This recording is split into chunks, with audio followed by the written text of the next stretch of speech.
Start करते हैं बेटा, अपने फर्स्ट पेपर शुरू करेंगे। देखो बेटा, ये जो पेपर अब आपका स्टार्ट होगा, मैथमेटिक्स की एक ब्रांच होती है बेटा रियल एनालिसिस, जो कि मैथ्स के जितना भी सारा आज तक जो मैथ पढ़ा गया उसमें सबसे समझने वाला पार्ट है। अगर समझ नहीं आया तो फिर बाद में यही लगेगा कि इससे बुरा कुछ नहीं है धरती पे। रियल एनालिसिस के नाम से जाना जाता है बेटा इसको, और इसमें जो भी चीजें आपको पढ़ाई जाएंगी अगर आपको समझ नहीं आ रहा, तो पहली डेफिनेशन अगर आपको समझ नहीं आती है तो फिर बाद में आपका यही रहेगा कि आपको रटना ही है। चालू तो ठीक है, आपको फिर उस चीज को रटना ही पड़ेगा। तो बेटा सीरियस होके, मुश्किल नहीं है, ऐसा नहीं है कि समझ आएगा ही नहीं, पर अगर आप समझने की कोशिश करेंगे और आप चीजों को समझेंगे तो देखो समझ आएगा। और अगर आपने एक बार भी ये सोचा कि नहीं तब ये मान लीजिए उसके बाद आपसे नहीं हो पाएगा।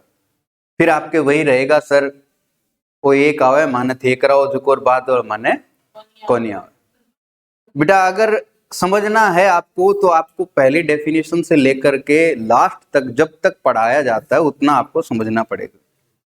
समझने के बाद ही आप एग्जाम्पल कर पाएंगे, समझ आया तो आप क्वेश्चन कर पाएंगे, समझ आया तो आप आगे बढ़ पाएंगे, वरना फिर जहां है वहीं रहेगा।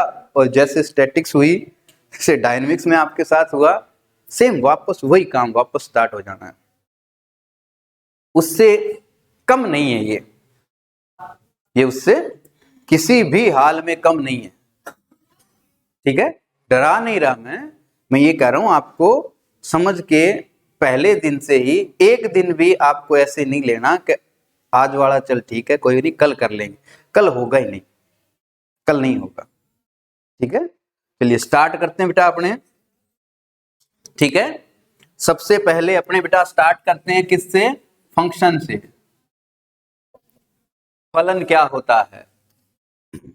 ठीक है, तो यदि हमारे पास बेटा x और y दो अरिक्त समुच्चय हैं, x और y क्या है बेटा अपने पास? अरिक्त समुच्चय है।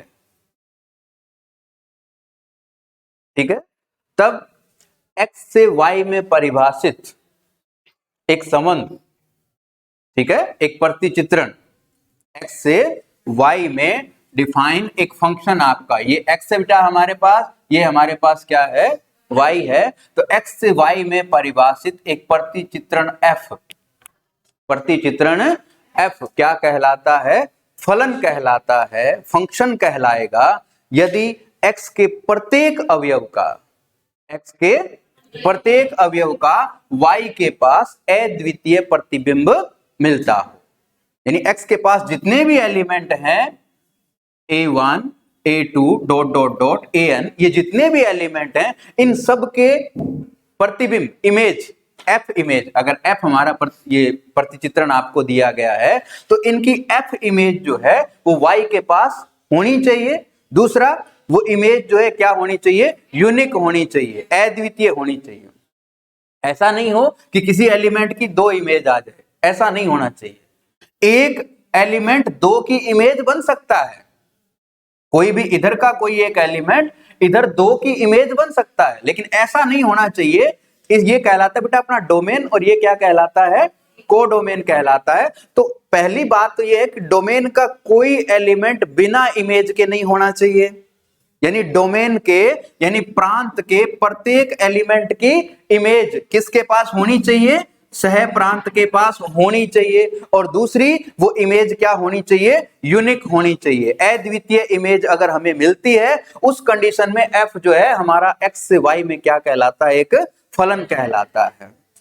ठीक है, दो चीजें फंक्शन के लिए जरूरी होती है कि डोमेन का कोई एलिमेंट ना बचे बिना इमेज के, और दूसरी बात जो इमेज हमें मिल रही है वो क्या मिलनी चाहिए, यूनिक मिलनी चाहिए बेटा, अद्वितीय इमेज अपने को प्राप्त होनी चाहिए। हाँ, कोडोमेन के ऐसे एलिमेंट बच सकते हैं जो किसी के साथ प्रतिबिंब नहीं बन रहे, वो किसी का, यहां हमें मिल सकते हैं कुछ एलिमेंट जो किसी का प्रतिबिंब नहीं बनते हैं। ठीक है, इसमें मान लीजिए बेटा एलिमेंट है हमारे पास B1 B2 dot dot Bn, अगर B1 ही सबकी इमेज हो जाए, सबकी इमेज ही अगर ये हो जाए तो भी ये फंक्शन है, तो भी क्या है, ये फंक्शन है, क्योंकि ये जो B2 है वो सबकी इमेज बन रहा है। इसके पास बहुत सारे एलिमेंट हैं जो किसी की इमेज नहीं बन रहे हैं, लेकिन इधर सबकी इमेज है और सबकी यूनिक है। A1 की भी एक ही है, A2 की भी एक ही है, A3 की भी एक है, इनकी किसी की दो नहीं है। A1 A2 AN इनमें से किसी की भी दो इमेज नहीं है, सबकी अपनी एक ही इमेज है।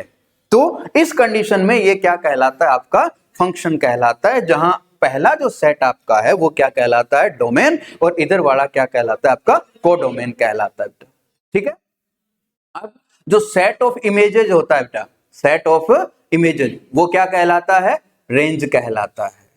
क्या कहलाता है, रेंज या प्रास।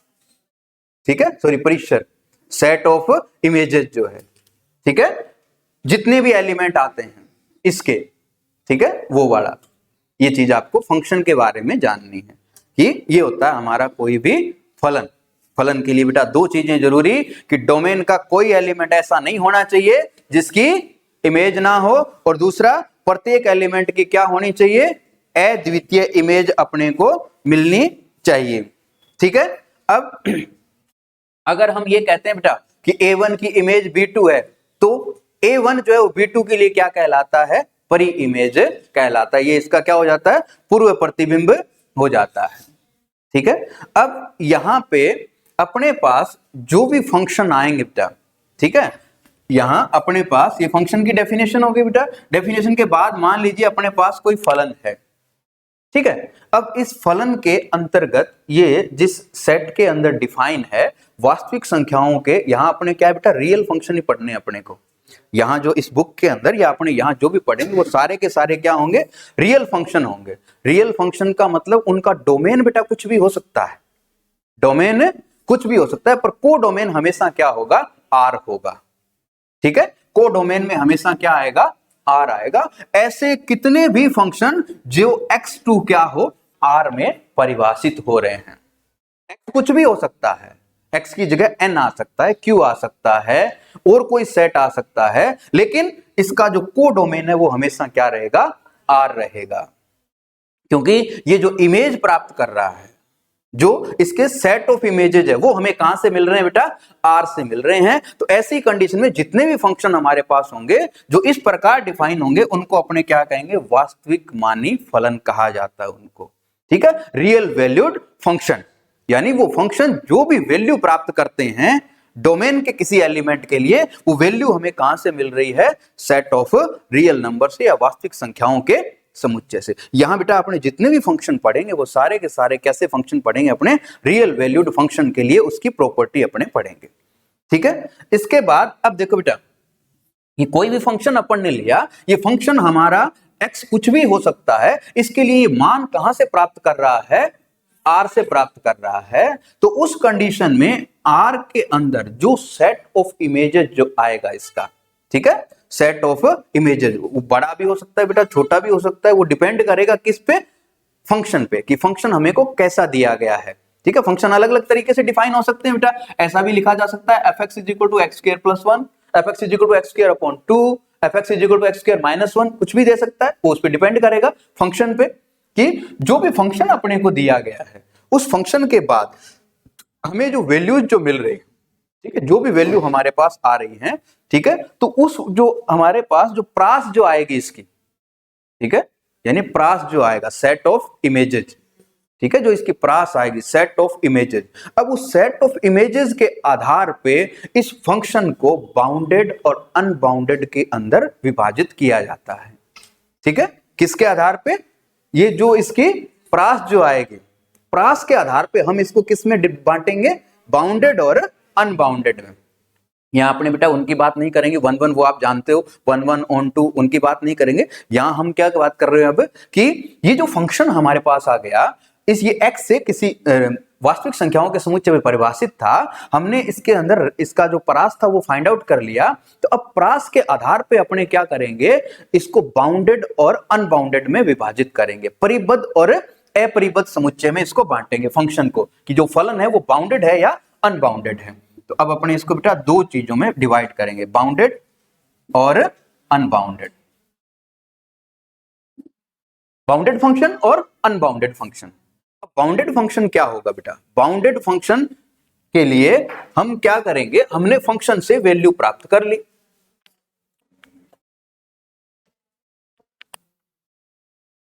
ठीक है। हमारे पास कोई एक फंक्शन है बेटा जो x टू r हमारे पास है, ठीक है। अब इसका जो प्रास होगा बेटा, ठीक है, अपने इसकी रेंज निकालते हैं, range of f। Range of f में क्या आएंगे बेटा? fx आएंगे, क्या आएंगे? fx आएंगे, ठीक है। और कौन से fx आएंगे? जिनके लिए x कहां से है? r से नहीं बेटा, x से है, x तो x से है ना, fx है r से। तो भाई रेंज ऑफ f क्या होगा? इसमें fx आएंगे, और कौन से fx आएंगे बेटा? जिनमें जो x है वो कहां से है? कैपिटल X से, ठीक है। ये हमारे पास रेंज हो गया, इसका प्रास हो गया। अब इस प्रास में बेटा अपने को fx मिल रहे हैं, fx मतलब x रखने पे वैल्यू आ रही है, ठीक है। अब ये जो वैल्यूज हमारे पास आती हैं, इन वैल्यूज के आधार पे अपने ये कहेंगे कि ये फंक्शन या तो बाउंडेड है या ये फंक्शन क्या है? अनबाउंडेड है। इसका फैसला कैसे होगा बेटा? कि ये जितने भी fx आपको मिले हैं या जितनी भी ये वैल्यू आपको मिली है, अगर इन वैल्यू के मान कोई दो वास्तविक संख्याओं के बीच में आते हैं, सदैव कोई दो रियल नंबर के बीच में अगर हमेशा आते हैं, मतलब उससे बाहर नहीं जाते, हम कोई दो ऐसी वास्तविक संख्याएं अगर चुन सकें, क्या स्मॉल के और कैपिटल के, अगर हम ऐसे दो नंबर ढूंढ पाते हैं, क्या स्मॉल के और कैपिटल के, जिनके बीच में प्रत्येक fx इनके क्या है? बीच में है, तो फिर हम ये कहते हैं कि f क्या है? बाउंडेड है। यहां स्मॉल के और कैपिटल के क्या है बेटा? कोई वास्तविक राशि है, क्योंकि ये जितनी भी fx आ रहे हैं ये भी क्या है? ये भी वास्तविक राशि है, क्योंकि fx कहां से आना है? r से आना है।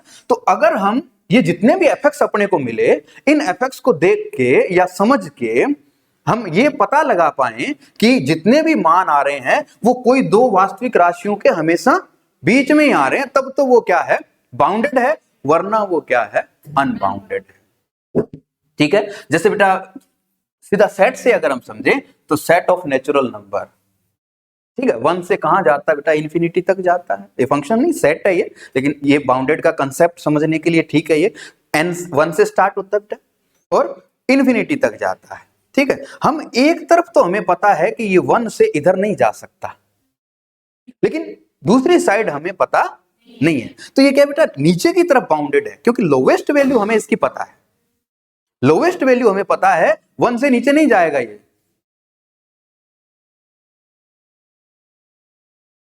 बेटा चार्ज लगा रखा है, वीडियो बीच में कट हो रहा है, ऐसा कुछ पूरी नेटवर्क प्रॉब्लम होगी बेटा, ठीक है। तो हमें पता है कि ये जो सबसे जो इसका मिनिमम एलिमेंट है, जो इसका सबसे छोटा लिस्ट एलिमेंट जो वो 1 है, 1 से छोटा इसके पास कोई नहीं है, ठीक है। तो स्मॉल के का वैल्यू तो मिलता है इसमें, स्मॉल के तो क्या हो गया? 1 हो गया, लेकिन कैपिटल के नहीं मिलता, तो ये अनबाउंडेड कहलाएगा, ठीक है। अगर ये दूसरे सब ये भी कह सकते हैं कि नीचे की तरफ तो बाउंडेड है, लेकिन ऊपरी परिबद्ध इसका एग्जिस्ट नहीं करता। लोअर बाउंड है इसके पास, लेकिन अपर बाउंड इसका एग्जिस्ट नहीं करता। जेड की बात करें बेटा, जेड का ना लोअर बाउंड है ना ही अपर बाउंड है, क्योंकि माइनस इंफिनिटी और इन्फिनिटी रियल नंबर में काउंट नहीं होते हैं। माइनस इंफिनिटी और इन्फिनिटी जो है वो कभी भी रियल नंबर में काउंट नहीं होते हैं, ना ही उनको नंबर सिस्टम में शामिल किया जाता है, ठीक है। तो ये जो है वो अनबाउंडेड सेट कहलाएगा। इसी तरह के इसमें देखेंगे बेटा, fx की वैल्यू अपने पास आ गई, ठीक है, fx की वैल्यू अपने पास आ गई। अब मैंने बेटा देखो, मान लीजिए एक फंक्शन मैंने डिफाइन किया, नेचुरल नंबर टू r, ठीक है, एक फंक्शन मैं डिफाइन कर रहा हूं, fx is equal to f कहां से कहां, n टू r, और वैल्यू कुछ इस तरह की ले रहा हूं बेटा, fx is equal to 1 upon x, जहां x बिलोंग करता है किससे, ये मैंने फंक्शन डिफाइन कर दिया।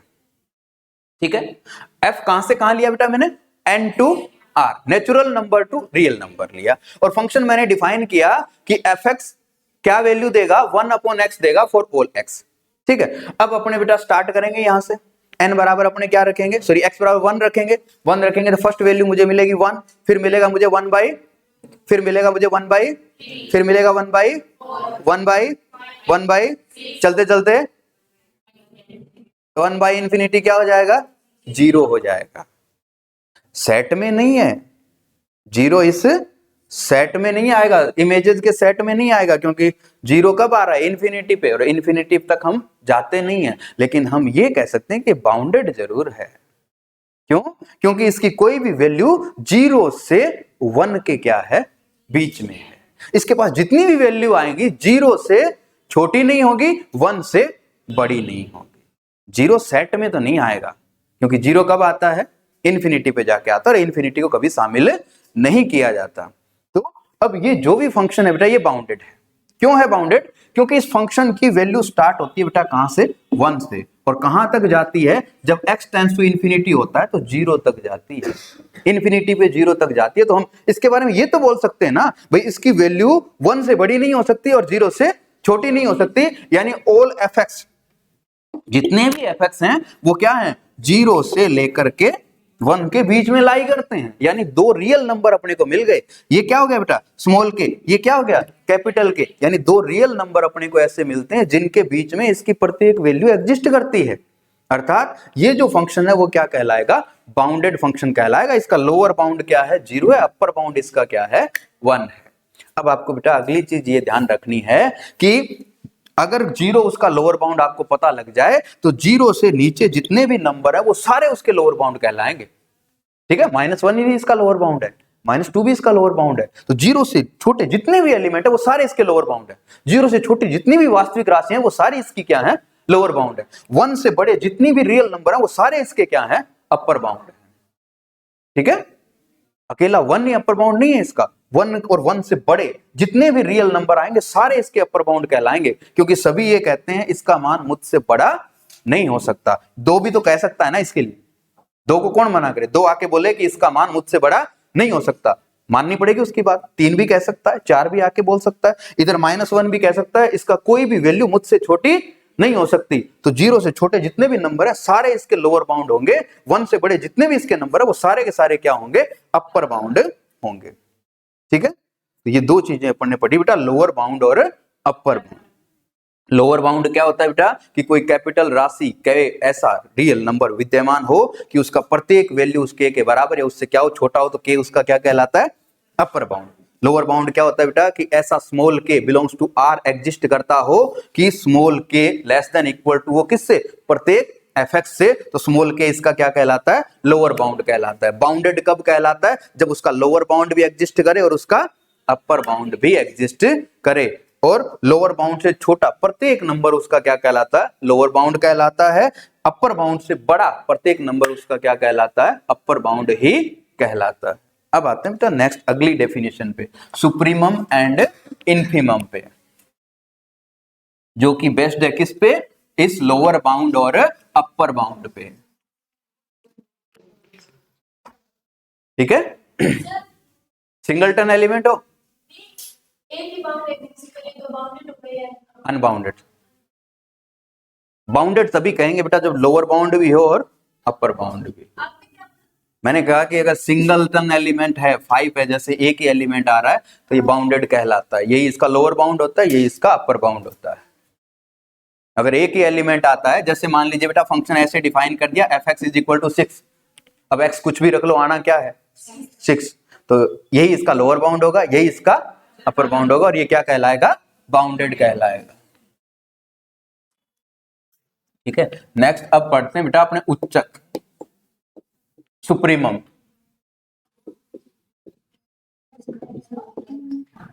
Supremum of a function. ठीक है, अब देखो बेटा सुप्रीमम क्या होता है, सुप्रीमम मतलब नाम से थोड़ा उच्चक, मतलब बड़ा, तो मतलब बड़े वालों में मिलेगा। बड़े कौन? Upper bound. बड़े तो अपर बाउंड होते हैं, यानी अपर बाउंड के पास सुप्रीमम होगा। यानी सुप्रीमम की डेफिनेशन किससे आएगी? अपर बाउंड से आएगी। अब अपर बाउंड में क्या, कौन सुप्रीमम बनेगा? जितने भी अपर बाउंड है, ठीक है, उनका लिस्ट वैल्यू, ठीक है, ULB, जितने भी आपके पास अपर बाउंड है उनका सबसे लोवेस्ट मान क्या कहलाता है? सुप्रीमम कहलाता है। अभी मैंने ये कहा था ना बेटा आपको, ऐसा कुछ था, और फिर मैंने कहा कि इससे आगे जितने भी हैं वो सारे इसके क्या हैं? अपर बाउंड हैं। तो इन अपर बाउंड में लिस्ट वैल्यू कौन है? 1 है। तो 1 इसका क्या कहलाएगा बेटा? सुप्रीमम कहलाएगा। क्या कहलाएगा? सुप्रीमम कहलाएगा। तो अगर किसी परिबद्ध समुच्चय के लिए, किसी बाउंडेड सेट के लिए, अगर उस ऊपरी परिबद्धों में, बाउंडेड है तो अपर बाउंड एग्जिस्ट करेगा, तो एक परिबद्ध समुच्चय के लिए ऊपरी परिबद्धों का मिनिमम मान, ठीक है, जितने भी अपर बाउंड हैं उनका लिस्ट वैल्यू क्या कहलाएगा? आपका सुप्रीमम कहलाता है। ठीक है, और इसको ऐसे लिखा जाता है बेटा SUPF, ये इसका नोटेशन होता है। ठीक है, least value of upper bound, LUB, short form में इसका डेफिनेशन क्या होता है बेटा? LUB, list of upper bounds. List मतलब सबसे छोटा, अपर बाउंड मतलब ऊपरी परिबद्धों में, ऊपरी परिबद्धों में सबसे छोटा मान क्या कहलाता है? सुप्रीमम कहलाता है। इसके बाद आता है बेटा इन्फीमम, निम्नक। निम्नक क्या होगा बेटा? फिर छोटा। निम्न किस पे आएगा? लोअर बाउंड पे। तो लोअर बाउंड का अपन ने कहा बेटा कि 0 से छोटे जितने भी नंबर हैं वो सारे इसके क्या हैं? तो लोअर बाउंड में सबसे बड़ा 0, यहां 0 है, हर बार 0 नहीं होगा, ठीक है, लेकिन जितने भी लोअर बाउंड है बेटा इसके, उन सब में, उनमें सबसे बड़ा, greatest value of lower bound, इसका कहा जाता है बेटा GLB, greatest value of lower bounds. जितने भी लोअर बाउंड हैं उनमें सबसे बड़ा कौन है? वो क्या कहलाएगा? निम्नक कहलाएगा। जैसे बेटा इसमें जितने भी लोअर बाउंड अपने पास आएंगे उनमें सबसे बड़ा कौन है? 0 है, तो यहां इन्फीमम कौन कहलाएगा? 0 कहलाएगा। ठीक है, तो ये हो गया बेटा सुप्रीमम और इन्फीमम की बात अपने पर। ठीक है, अभी वो नहीं है ये बेटा, ये तो अभी चल रहा है, अब आएगी जिस डेफिनेशन की अपने बात करेंगे वो अब आएगी। ठीक है, अब वो अभी तक का समझ आया बेटा? फंक्शन पढ़ा अपन ने, ठीक है, सिर्फ अपन ने फंक्शन पढ़ा, अपन ने प्रास पढ़ी, अपन ने बाउंडेड पढ़ा, अपन ने सुप्रीमम पढ़ा, अपन ने इन्फीमम पढ़ा। ये सारी डेफिनेशन बेटा सुप्रीमम इन्फीमम की अच्छे से याद कर लेना, एग्जाम में आती है। ठीक है, सुप्रीमम और इन्फीमम की डेफिनेशन आपको अच्छे से याद होनी चाहिए और समझ भी आनी चाहिए, ये आपको एग्जाम में मिलेगी। ठीक है,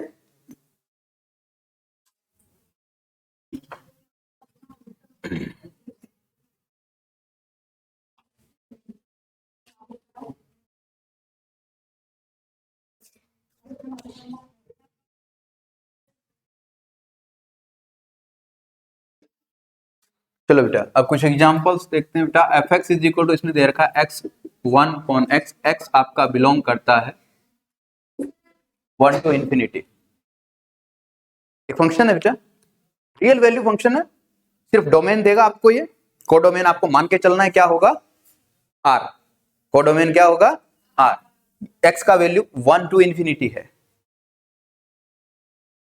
क्या ये बाउंडेड है या अनबाउंडेड होगा?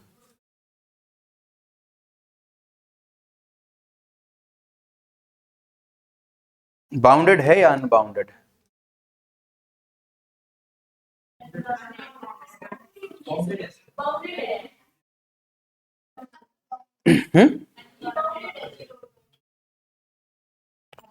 पक्का कंफर्म बाउंडेड है? पक्का कंफर्म अनबाउंडेड है? अच्छा, अनबाउंडेड क्यों है? हाँ, 1 पुट करो, क्या आता है? 1/2 आए। है पूर्णकरण दिया था ना, इन्फिनिटी पुट क्या लगा रखा है साइन उधर, ओपन का साइन नहीं है उधर, तो इन्फिनिटी को कौन शामिल करने देगा आपको, इन्फिनिटी की तरफ साइन देखो ना बेटा, इधर क्लोज इंटरवल का लिए 1 एग्जिस्ट करता है इस इंटरवल में, लेकिन इन्फिनिटी एग्जिस्ट नहीं करती है बेटा। आप बता दो फिर, इन्फिनिटी के बहुत नजदीक चले जाओ, x टेंस टू इन्फिनिटी करो, x इन्फिनिटी नहीं हो सकता, टेंस टू इन्फिनिटी तक है, फिर क्या आएगी वैल्यू, पहले 1 रख लो बेटा, पहले 1 रखा बेटा अपन ने, क्या आएगा 1/2,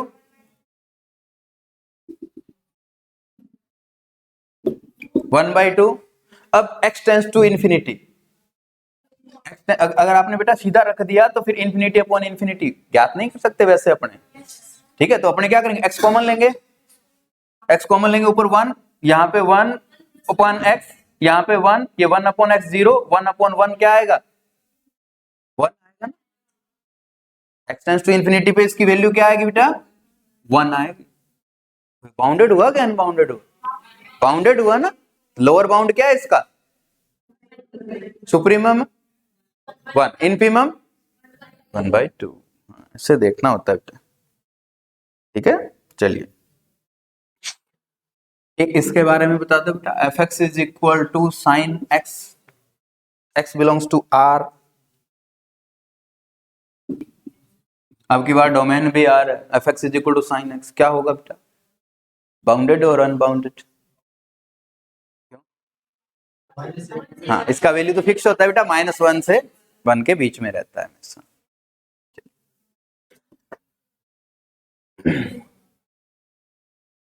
चलिए अब बेटा अपने अभी अपन ने जिस चीज का यूज किया, जब अपन ने function f x is equal to x upon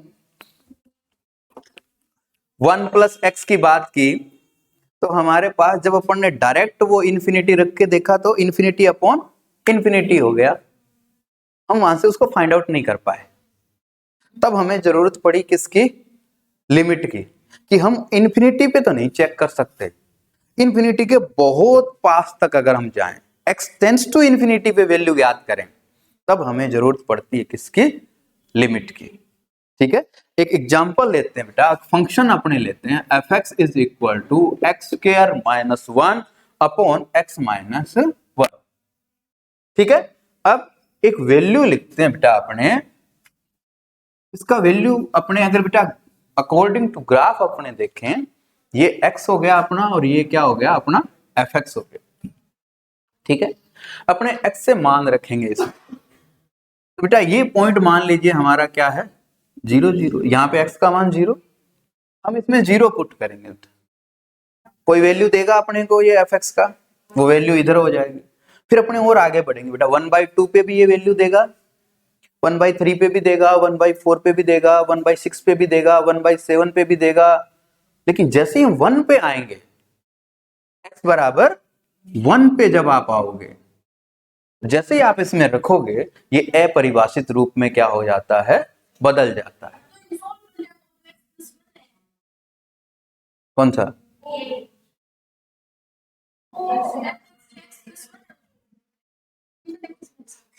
वैसे तो कर तो लेंगे, पर लिमिट की बात कर रहे हैं ना अपने, अभी पहले लिमिट को समझते हैं ना, सोल्व तो अपने कर लेंगे, वो तो लिमिट निकालने का तरीका ही तो हो गया भाई, आपसे ये कहा जाए लिमिट x टेंस टू 1 इसका मान ज्ञात कीजिए, जब x टेंस टू 1 होगा तो इसका वैल्यू फाइंड आउट कीजिए, तो अगर आप डायरेक्ट इसमें 1 पुट करें, इसकी अभी यदि वैल्यू हम ज्ञात करें 1 पे, तो 1 पे इसकी वैल्यू क्या आ रही है 0/0, यानी f1 अभी अपने को क्या दे रहा है 0/0 दे रहा है, ठीक है। अभी इसका वैल्यू क्या आ रहा है 0/0, जो कि अपरिभाषित फॉर्म है, यानी 1 पे ये कोई वैल्यू नहीं दे रहा अपने को, और अपरिभाषित ये अपने को मान दे रहा है, लेकिन x पे चलो नहीं आ रहा, 1 पे इसका वैल्यू नहीं आ रहा अपने पास, 1 पे अपने को, तभी ऐसी कंडीशन में हमें जरूरत पड़ती है बेटा लिमिट की, तब हमें किसकी आवश्यकता आती है, लिमिट की आवश्यकता आती है कि हम x बराबर 1 पे वैल्यू ज्ञात नहीं कर पा रहे हैं, कोई दिक्कत नहीं है, हम उसके बहुत नजदीक तो वैल्यू ज्ञात करें उसकी। क्या हम उसके बहुत नजदीक उसकी वैल्यू ज्ञात कर पा रहे हैं, यानी हम बढ़ रहे हैं अब x टेंड्स टू 1 की ओर, x टेंड्स टू 1 की ओर। अब x टेंड्स टू 1 की ओर दो तरीके से आ सकते हैं अपने, कैसे कि x के लेफ्ट हैंड साइड से हम क्या जा सकते हैं, 1 की तरफ जा सकते हैं, x के राइट हैंड साइड से भी हम क्या कर सकते हैं, 1 की तरफ आ सकते हैं। दोनों तरफ से हम टेंस टू 1, टेंस टू 1 का मतलब नोट 1 x के बहुत पास जाने की कोशिश कर रहे हैं, और बहुत पास जाकर के हम इसका वैल्यू फाइंड आउट करने की कोशिश कर रहे हैं कि जब x टेंस टू 1 होगा, x जब 1 की तरफ बढ़ेगा तो fx का मान किस क्वांटिटी की तरफ जाएगा, वो उसका क्या कहलाता है, लिमिट कहलाता है। एग्जैक्ट वैल्यू तो हम नहीं निकाल पा रहे हैं, x बराबर 1 रखा तो हमें वैल्यू नहीं मिल रहा, लेकिन अगर हम x टेंस टू 1 यानी x की तरफ बढ़े, ठीक है, यानी कुछ ऐसे वैल्यूज हम रखें बेटा 0.9, ठीक है, x बराबर 0.9 अपन ने रखा, फिर x बराबर 0.99 अपने रखें, ठीक है, x बराबर 0.999 अपने रखें, हम उसके पास जा रहे हैं, किसके, 1 के, ये उससे खूब दूर है, ये उसके और नजदीक चला गया, ये कितनी दूर है 1/10, ये कितनी दूर है 1/10 टाइम दूर है, ये 1/100 टाइम दूर है, ये 1/1000 टाइम दूर है, और आगे बढ़ेंगे तो हम क्या और पास चले जाएंगे ना, ठीक है, 1 का 10,000वां भाग ही दूर बचे अब अपने उससे, अगर और पास जाएंगे तो 1 का और छोटा भाग अपने उसके पास चले जाएंगे। अब बेटा इन पे वैल्यू फाइंड आउट करके देखते हैं अपने, इस फंक्शन की वैल्यू इन पे क्या आती है, ठीक है। तो जब अपने बेटा x के ये मान रखेंगे तो fx की वैल्यू जो है, आप वैल्यू रख के देखना बेटा, इसमें यहाँ पे क्या हो जाएगा 0.81 माइनस 1, यहाँ पे 0.9 माइनस 1, आपको वैल्यू मिलेगा बेटा 1.9, ठीक है। इसको कैलकुलेट करोगे ये वैल्यू क्या देगा 1.9 देगा, इस पे वैल्यू देगा बेटा आपको 1.99, ठीक है, इस पे ये वैल्यू देगा बेटा आपको 1.99, ये इस क्वेश्चन के लिए हो रहा है, ऐसा हमेशा ऐसा नहीं होगा, ठीक है, ये वैल्यू देगा बेटा 1.999, ऐसे ऐसे वैल्यूज देगा आपको ये, ठीक है। x के मान रख के हम ये वैल्यू फाइंड आउट कर रहे हैं, हम बेटा ये क्या हो रहे हैं, हम लेफ्ट हैंड साइड से 1 के करीब जाने की कोशिश कर रहे हैं, ठीक है। अब आते हैं बेटा अपने राइट हैंड साइड से, और x के मान अपने क्या करते हैं, उधर से लेकर के आते हैं किसकी तरफ, 1 की तरफ, तो यहाँ पे 1.1, ठीक है, इसके पास जो पॉइंट है 1.1, ठीक है, फिर 1.01, ठीक है, भाई 1.1 से अपन ने स्टार्ट किया, 1.01 हम और करीब आ गए, 1.001 हम और करीब आ जाएंगे, ठीक है, तो यहाँ पे x का मान 1.1, ठीक है, फिर अपने 1.01 और नजदीक आ गए 1 के, ठीक है, 1.001 और नजदीक आ गए 1 के, 1.001 और नजदीक आ गए 1 के। तो अब इन पे जो फंक्शन की आपको वैल्यू मिलेगी बेटा, ठीक है, किसकी वैल्यू निकालनी है अब आपको, fx की, ये जो fx के मान अब आपको देगा, तो ये मान आपके पास आएंगे बेटा 2.1, 2.01, 2.001 एंड 2.001। अगर हम इन दोनों को कंपेयर करें बेटा, इन दोनों को कंपेयर करें तो देखो जब हम x टेंस टू क्या बढ़ रहे हैं बेटा, 1 की तरफ जा रहे हैं, तो fx किसकी तरफ जा रहा है, देखो ये 1.9999 है, ये किसके करीब पहुंच रहा है, 2 के करीब जा रहा है, ये किसके करीब जा रहा है, 2 के करीब जा रहा है। ऐसा इसमें देखो बेटा हम क्या कर रहे हैं, x टेंस टू 1, 1 के करीब जा रहे हैं, 1 के करीब जा रहे हैं, तो ये अपना किसके करीब जा रहा है, 2 के करीब जा रहा है, यानी जब हम x टेंस टू क्या हो रहा है 1 की तरफ जा रहा है, तो fx टेंस टू क्या हो रहा है बेटा 2 की तरफ जा रहा है।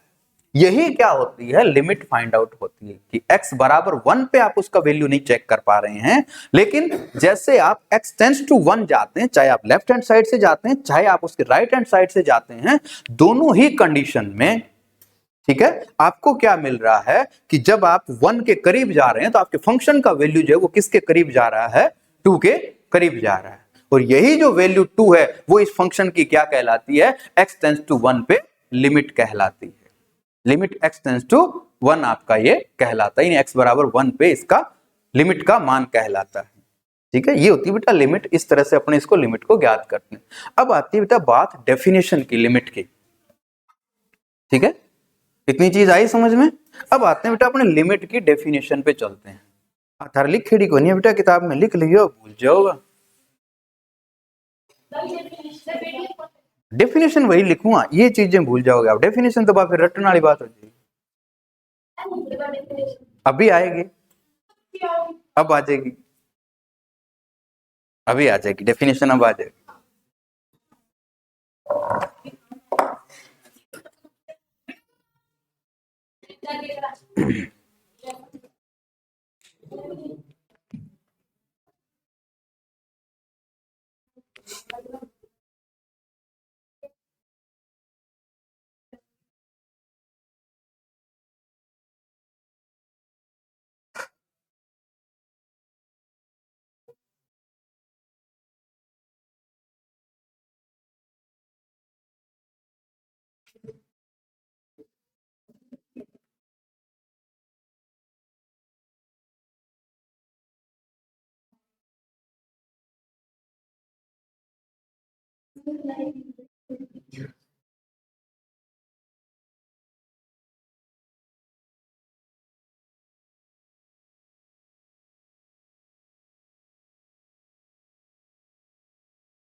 ठीक है,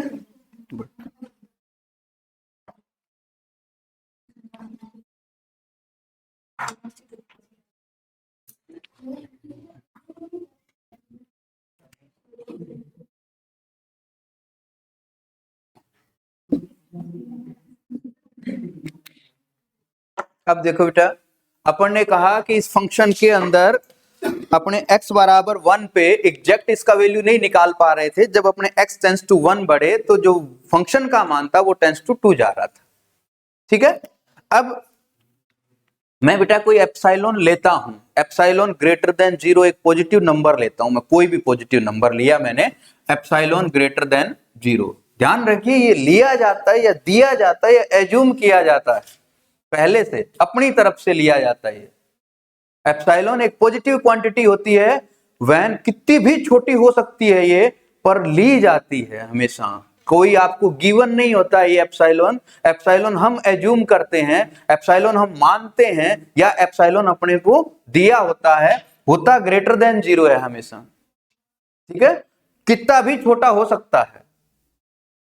ठीक है, 0.0000001 हो सकता है, लेकिन 0 नहीं होगा, और ये लिया जाता है। ठीक है, अब बेटा मैंने एक एप्सिलॉन लिया, यहां पे एप्सिलॉन मैंने मान लीजिए बेटा एक बार लिया 0.1। ठीक है, और इसमें मैंने वो एप्सिलॉन ऐड किया, और यहां मुझे एक वैल्यू मिला 2 प्लस एप्सिलॉन। 2 प्लस एप्सिलॉन का मान कितना होगा बेटा? 2.1। और यहां मुझे एक वैल्यू मिलेगा 2 माइनस, कितना वैल्यू होगा बेटा इसका? 1.9। ठीक है, अब ये एक रेंज हो गई बेटा 1.9 से लेकर के 2.1 तक, ये मेरे पास फंक्शन है।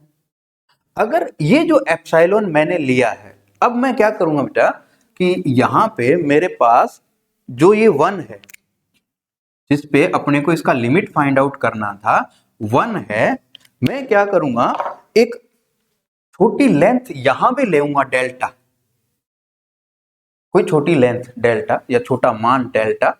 ठीक है, और यहां मुझे क्या मिलेगा, और यहां मुझे क्या मिलेगा, अगर ये डेल्टा ऐसा है, ऐसा कि इस रेंज का कोई भी पॉइंट मैं रखूं फंक्शन में, तो इनके बीच में ही आना चाहिए। मान जो है 1.9 से क्या आना चाहिए, 2 पॉइंट के बीच में ही आना चाहिए। अब मान लीजिए आपने लिया और कुछ मान क्या है 1.9 से नीचे आ गए या 2.1 से, तो इसको और छोटा कर लो बेटा, इस लेंथ को क्या कर लो, और छोटा कर लो। ठीक है, अब फिर अपन ने चेक किए तो कुछ एक पॉइंट क्या हो गए 1.9 से बाहर या 2.1 से ऊपर चले गए, इसको आप और छोटा कर लो, ठीक है, क्योंकि हम इसको और छोटा कर लेते हैं।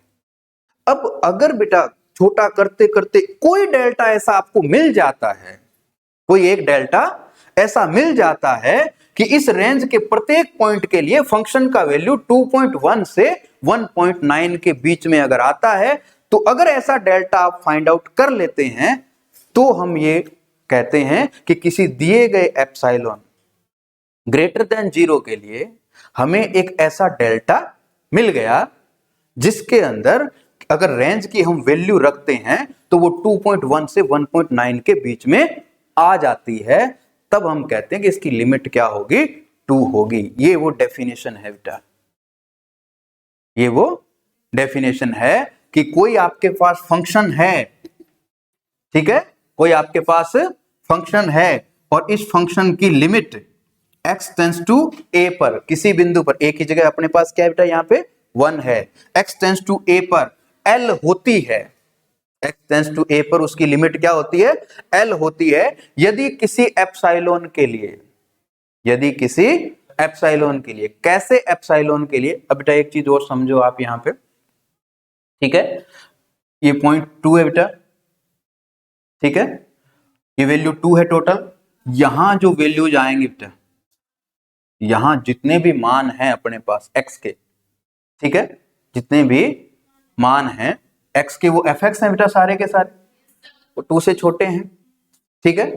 तो ये जो वैल्यूज आती है बेटा fx, यहां 1.95 भी है यहाँ पे, ठीक है, 1.95 भी है, minus L, fx minus L. fx कौन सा बेटा, इस 2 के अलावा, 2 नहीं होना चाहिए क्योंकि 2 तो क्या है, l है, फिर तो 0 हो जाएगा। इसके अलावा जितने भी ये fx हैं, ये fx ही हैं, ये इन x के लिए हैं, यहां से, क्योंकि हमने कहा कि ठीक है यहां इस एरिया से हम जितने भी x लेते हैं तो fx हमारा इस रेंज में ही आ रहा है, ठीक है। तो यहां से जितने भी x अपने उठा रहे हैं उनके लिए इस रेंज में अपने को fx मिल रहा है। तो fx यहां पे एक बेटा 1.95 भी होगा, तो fx का वैल्यू मैंने रखा बेटा 1.95 माइनस l, l का मान कितना है बेटा, कितना वैल्यू देगा ये, 0.05, 0.05। क्या आपके पास ये जो वैल्यू आया वो आपके एप्सिलॉन से छोटा है,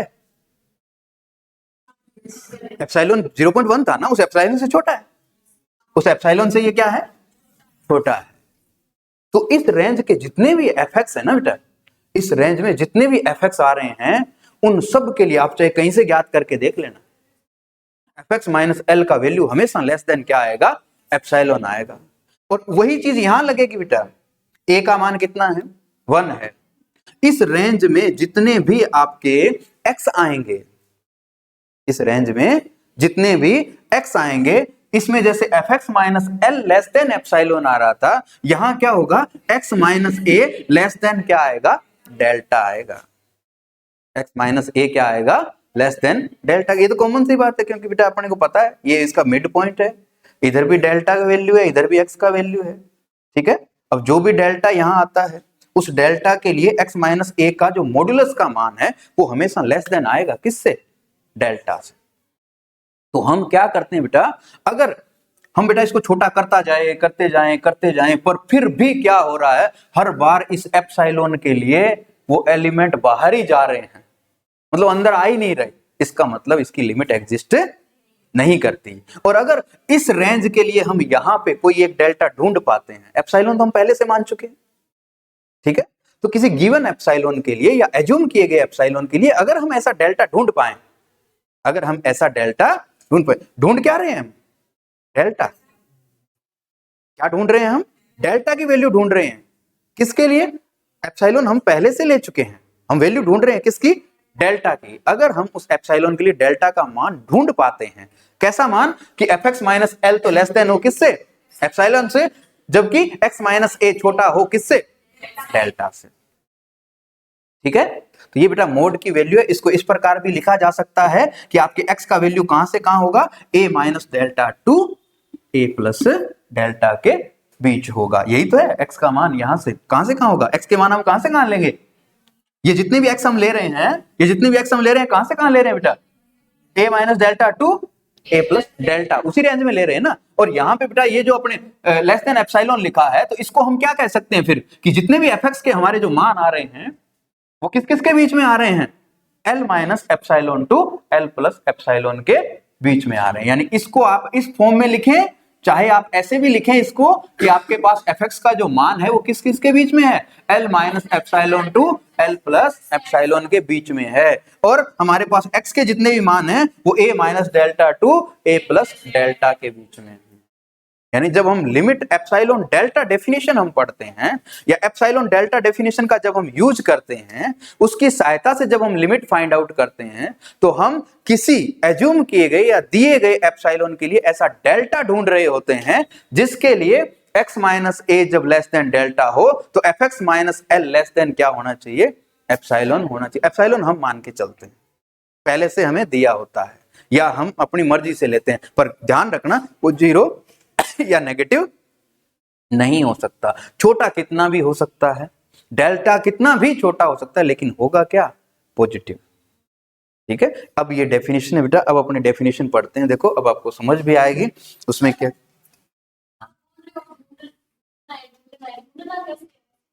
बेटा ये पॉइंट रखेंगे ना अपन,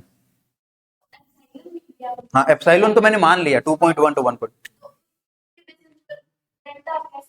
अब बेटा 1 तो मेरे पास है ही, मैं इसके इधर कुछ दूर जाऊंगा, ठीक है, कुछ पॉइंट पे मैं मान निकाल के देखूंगा, फिर मैं उतनी दूरी पे इधर के पॉइंट पे मान निकाल के देखूंगा। अगर सारे मान इनके बीच में आ रहे हैं तो मुझे मिल गया ना डेल्टा।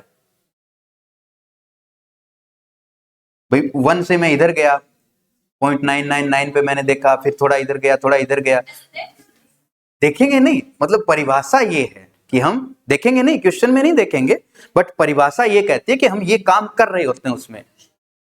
क्वेश्चन हम अलग तरीके से करेंगे, लेकिन परिभाषा ये कहती है कि हम डेल्टा ढूंढ रहे होते हैं कि ऐसी एक रेंज मिल जाए, एक ऐसा इंटरवल हम डेल्टा की सहायता से प्राप्त कर पाएं कि उस इंटरवल के जितने भी एलिमेंट हैं या x के मान हैं, उनके लिए fx का मान l plus epsilon to l minus epsilon के बीच में आता है, या fx minus l less than epsilon रहता है जब x minus a less than क्या रहता है, डेल्टा रहता है। अब देखो बेटा डेफिनेशन यही बात, सेम बात डेफिनेशन में कहेगा कि a function is said to be tends to limit l, ठीक है, या a real number l is set the limit of any function fx, ठीक है, कोई वास्तविक राशि l, कोई वास्तविक राशि l दिए गए फंक्शन fx की सीमा कहलाती है, ठीक है, fx की सीमा कहलाती है कि l जो है वो फंक्शन fx की क्या कहलाएगी, सीमा कहलाएगी, यदि सीमा कहलाएगी कब, x टेंड्स टू a पर, किसी point x tends to a पर वास्तविक राशि l fx की सीमा कहलाएगी यदि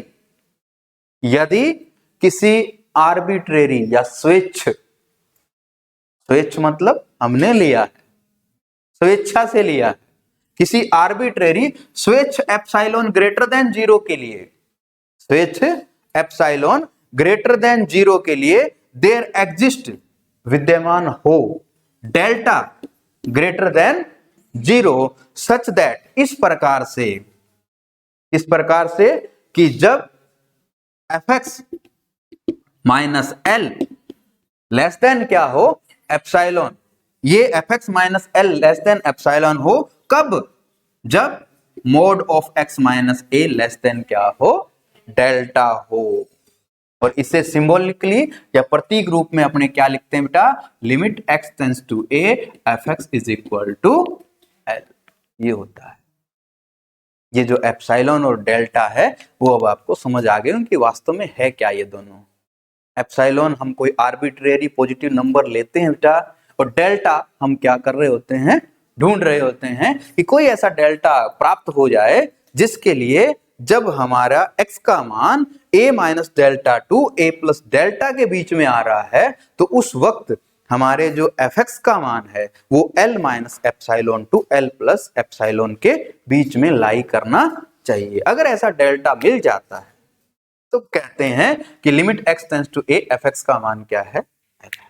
ये परिभाषा है इसकी, समझ आया इसमें? हाँ।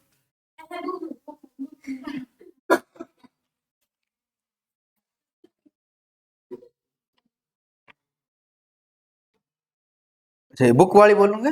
हाँ, इसमें इसमें किसी बिंदु A के विलोपी सामीप्य में परिभाषित, विलोपी अब बेटा सामीप्य बताना पड़ेगा आपको, ठीक है, नेबरहुड की बात करते हैं अपने, सामीप्य, हाँ पड़ोसी, ठीक है, आज ही पढ़ा है मैंने फाइनल वालों को नेबरहुड। इसकी जरूरत नहीं है बेटे, वैसे ये लिखने की, नेबरहुड लिखने की जरूरत नहीं है, हम डायरेक्ट ये लिख सकते हैं, ठीक है। नेबरहुड क्या होता है बेटा, ठीक है, कि आपके पास अगर कोई ये नंबर लाइन है बेटा अपने पास, इस पे कोई एक एलिमेंट ए ले लिया, ठीक है, एलिमेंट ए ले लिया, और कोई पॉजिटिव नंबर है आपके पास, एप्सिलॉन है या डेल्टा है, तो ये ए माइनस डेल्टा टू ए प्लस डेल्टा जो होता है ना बेटा, ये इंटरवल, पूरा इंटरवल जो है, डेल्टा कुछ भी हो सकता है, ये इसका एक सामीप्य कहलाता है। अगर डेल्टा का वैल्यू बदलेगा तो दूसरा सामीप्य आ जाएगा, डेल्टा का वैल्यू बदला तो तीसरा सामीप्य आ जाएगा, तो ये इसका क्या कहलाता है, नेबरहुड कहलाता है। विलोपी सामीप्य का मतलब है इसमें से ए को हटा दो। यहां विलोपी सामीप्य क्यों लिखा है, क्योंकि ए पे तो लाना ही नहीं है, हमें फंक्शन का वैल्यू ए पे ज्ञात नहीं करना है, क्योंकि ए पे तो वो क्या हो रहा है, अपरिभाषित हो रहा है, इसलिए इसने कहा है विलोपी सामीप्य। यदि सामीप्य में से ए को क्या कर दें, घटा दें, तो फिर वो क्या कहलाता है, डिलीटेड नेबरहुड या विलोपी सामीप्य कहलाता है।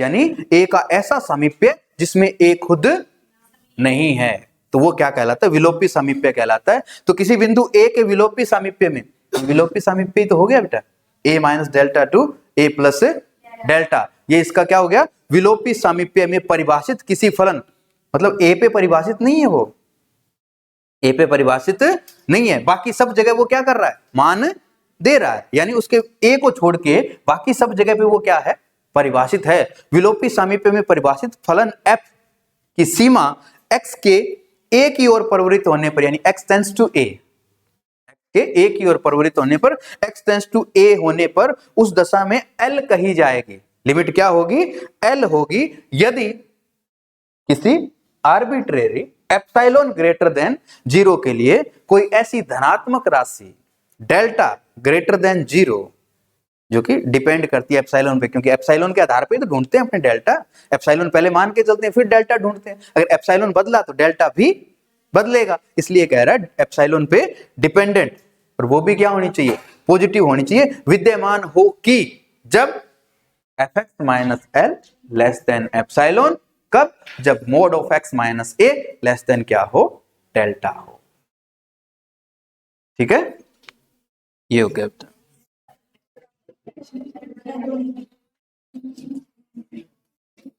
ठीक है, अब देखो बेटा, जब हम किसी पॉइंट पे लिमिट फाइंड आउट करते हैं, ठीक है, x टेंड्स टू, टाइम हो गया क्या अपना,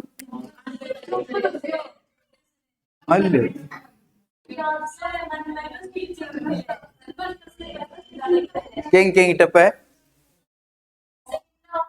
लेट हुए बेटा बस थारी देखो ओके मानी देर, चलो ठीक है, फिर कल पढ़िए।